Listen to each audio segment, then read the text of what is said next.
భారతదేశపు ప్రముఖ స్పిన్నర్లలో ఒకరిగా మారిన కర్ణాటకకు చెందిన లేడీ జహీర్ ఖాన్, రాజేశ్వరి గయాక్వాడ్ ప్రత్యేకం భారత క్రికెట్ విజయగాథలతో నిండి ఉంది మరియు వాటిలో కొన్ని ఆసక్తికరమైన ప్రారంభాలను కలిగి ఉన్నాయి. వారందరినీ ప్రత్యేకంగా చేసేది ఆట పట్ల వారికి ఉన్న మక్కువ. అయితే అందరూ ఈ క్రీడను వృత్తిపరంగా చేపట్టారు మరియు కొంతమంది మాత్రమే శిఖరాగ్రానికి చేరుకుంటారు. కొన్నిసార్లు కష్టతరమైన పరిస్థితులను అధిగమిస్తారు. అలాంటి మొండి పట్టుదల గల క్రికెటర్లలో భారత ఎడమచేతి వాటం స్పిన్నర్ రాజేశ్వరి గయాక్వాడ్ ఒకరు. ఆమె ప్రస్తుతం మహిళల ప్రీమియర్ లీగ్లో ఉత్పాదక ప్రదర్శనను ఆస్వాదిస్తుంది. యూపీ వారియర్స్ శిబిరంలో సీనియర్ రీసోర్స్గా ఆమె దశాబ్ద కాలం పాటు అనుభవాన్ని తెచ్చుకుంది మరియు అద్భుతమైన ప్రదర్శన ద్వారా జట్టుకు ఒక ఆస్తిగా మారింది. ఆసక్తికరంగా 32 ఏళ్ల ఆమె ఎడమచేతి వాటం ఫాస్ట్ బౌలర్గా క్రికెట్ ఆడటం ప్రారంభించింది. చిన్నతనంలో దిగ్గజ జహీర్ ఖాన్ను అనుసరించడానికి ప్రయత్నించింది. భారత సీనియర్ పురుషుల జట్టులోని ఇద్దరు దిగ్గజాలు రవిచంద్రన్ అశ్విన్ మరియు రోహిత్ శర్మ కూడా ఇదే విధమైన అభిప్రాయాన్ని వ్యక్తం చేశారు. రవిచంద్రన్ అశ్విన్ మొదట్లో ఓపెనింగ్ బ్యాటర్గా ఉండగా రెండోవాడు లెగ్ స్పిన్ బౌలింగ్ చేసేవాడు. నేడు అశ్విన్ ఆట ఆడిన అత్యుత్తమ స్పిన్నర్లలో ఒకరిగా పరిగణించబడుతుండగా రోహిత్ ఆధునిక బ్యాటింగ్ గ్రేట్గా పరిగణించబడ్డాడు.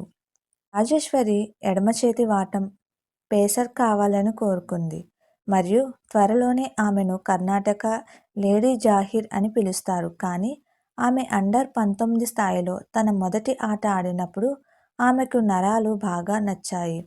న్యూస్ 19 క్రికెట్ నెట్తో ప్రత్యేక సంభాషణలో రాజేశ్వరి చాలా వైడ్ బాల్స్ మరియు సుదీర్ఘ స్పెల్ తన తొలి ఆటను ఎలా దెబ్బతీశాయో గుర్తు చేసుకుంది.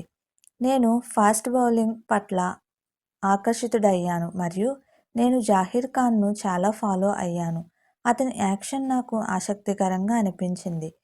నేను ఎడమచేతి వాటం బౌలర్ని కాబట్టి నేను అతన్ని అనుసరించడం మొదలుపెట్టాను మరియు ప్రజలు నన్ను లేడీ జహీర్ ఖాన్ అని పిలవడం ప్రారంభించారు అని రాజేశ్వరి క్రికెట్ నెట్స్తో చెప్పింది. కానీ నేను రాష్ట్రం తరపున నా మొదటి U-19 టోర్నమెంట్ ఆడటానికి వెళ్ళినప్పుడు నేను చాలా భయపడ్డాను.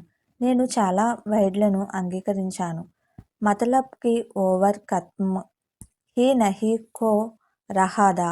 ఇది మొదటి ఆట. ఖచ్చితమైన లైన్లో బౌలింగ్ చేసే శక్తి నాకు లేదు అని ఆమె జోడించింది.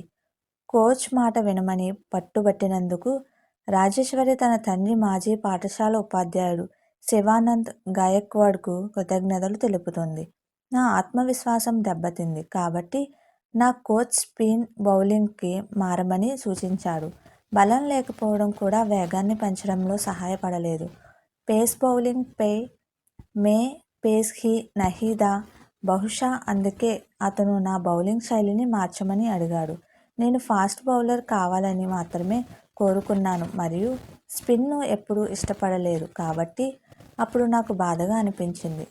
నేను కొంచెం బాధపడ్డాను. కానీ మా నాన్న నా కోచ్ సలహాను పాటించమని అడిగారు. మీరు ఎలా కోచ్ అవుతారో కాబట్టి క్రెడిట్ పూర్తిగా మా నాన్నకే చెందుతుంది. నా కోచ్ మాట వినమని ఆయన నాకు సూచించకపోతే నేను ఎప్పటికీ స్పిన్నర్ అయ్యేవాడిని కాదు అని ఆమె జోడించింది. వారియర్స్ శిబిరం భారత మరియు విదేశీ ఆటగాళ్లతో కూడిన గొప్ప మిశ్రమం. క్యాప్డ్ మరియు ఆన్ క్యాప్డ్ ఇద్దరు. ఆస్ట్రేలియా కెప్టెన్ అలిసా హీలీ జట్టుకు నాయకత్వం వహిస్తుంది. శ్రీలంక కెప్టెన్ చమరి అదప్తు, నాణ్యమైన top order batter Tahlia McGrath మరియు ఇంగ్లాండ్కు చెందిన సోఫీ ఎక్లెస్టోన్ బ్యాటింగ్ మరియు బంతితో సహా అందరినీ ఆకట్టుకుంటారు. ప్రతిరోజు మనం నేర్చుకోవడానికి ఒక కొత్త పాఠం వస్తుంది మరియు మేము భారతీయ ఆటగాళ్లు వారితో విదేశీ ఆటగాళ్లతో ఆడటం ఆనందిస్తున్నాము. ఇంతకు ముందు భారత క్రికెట్లో అది మిస్ అయిందని నేను భావిస్తున్నాను. ఎందుకంటే అంతర్జాతీయ ఆటలలో ముందు మాకు ఎప్పుడూ కలిసి ఉండే అవకాశం రాలేదు, కానీ WPL వారితో డ్రెస్సింగ్ రూమ్ పంచుకునే అవకాశాన్ని మాకు ఇచ్చింది అని రాజేశ్వరి అన్నారు. మేము మా ఆలోచనలను పంచుకుంటాము మరియు ఒకరి నుండి ఒకరు నేర్చుకుంటూనే ఉంటాము. ఆసీస్ ప్రపంచంలోనే అత్యుత్తమమైనది మరియు వారితో కలిసి ఆడటం మీ ఆటను మెరుగుపరుచుకోవడానికి ఒక గొప్ప అవకాశం. మేము దానితో సంతోషంగా ఉన్నాము అని ఆమె జోడించింది. హీలీ ఆటగాళ్ళ కెప్టెన్ అని ఎప్పుడు సరైన చర్య తీసుకోవాలో ఆమెకు తెలుసునని రాజేశ్వరి చెబుతుంది. మార్చి 11న న్యూఢిల్లీలో జరగనున్న తప్పనిసరి మ్యాచ్లో గుజరాత్ జైంట్స్తో తలపడేందుకు ఆమె జట్టు సిద్ధంగా ఉంది. వారియర్స్ తమ బలంపై ఆధారపడి స్వేచ్ఛగా ఆడుతుంది. హీలీ ఏక్ బోహత్ అచ్చీ కెప్టెన్ హై. హీలీ నాణ్యమైన కెప్టెన్. ఆమె ఆటగాళ్ల కోణం నుండి ఆలోచిస్తుంది మరియు తన వనరులను ఎప్పుడు ఉపయోగించుకోవాలో తెలుసు. ఆమె తెలివైన క్రీడాకారిణి మరియు క్రికెట్లో జ్ఞానం, అనుభవంతో వస్తుంది. మైదానంలో వారికి మార్గనిర్దేశం చేయడానికి ఆమె తన ఆటగాళ్లను వ్యక్తిగతంగా కూడా చేరుకుంటుంది. ఆమె తన అభిప్రాయాలను అందరితో పంచుకుంటూనే ఉంటుంది మరియు అందుకే మేము కూడా ఆమెను గౌరవిస్తాము అని రాజేశ్వరి అన్నారు. జీజీతో జరిగిన కీలకమైన మ్యాచ్ గురించి ఆమె మాట్లాడుతూ, మనం మన బలాలపైనే దృష్టి పెట్టాలి కాబట్టి పెద్దగా ఆలోచించడం లేదు.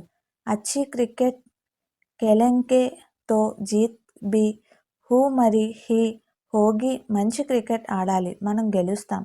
ఫలితం గురించి ఎక్కువగా ఆలోచించే బదులు మన ప్రణాళికలను సరిగ్గా అమలు చేయడం మరియు ఆటను ఆస్వాదించడంపై దృష్టి పెట్టాలి. అలా జరిగితే ఫలితం అప్నే ఆప్ ఆ జాయేగా అని ఆమె జోడించింది. 32 ఏళ్ల ఆమె తన సుదీర్ఘ భారత కెరీర్లో ఒక ప్రత్యేకత నిలిచిన తన కృషిని గర్వంగా భావిస్తుంది. ఆమె అన్ని విధాలుగా తనకు తానుగా మద్దతు ఇచ్చింది మరియు ముందుకు సాగుతూ ఆమె అదే తీవ్రతను కొనసాగించాలని కోరుకుంటుంది. మీకు మా వీడియోస్ కనుక నచ్చినట్లయితే ఇలాంటి మరెన్నో విషయాలు తెలుసుకోవాలనుకుంటే డూ సబ్స్క్రైబ్ టు సమాజం ముచ్చట్లు.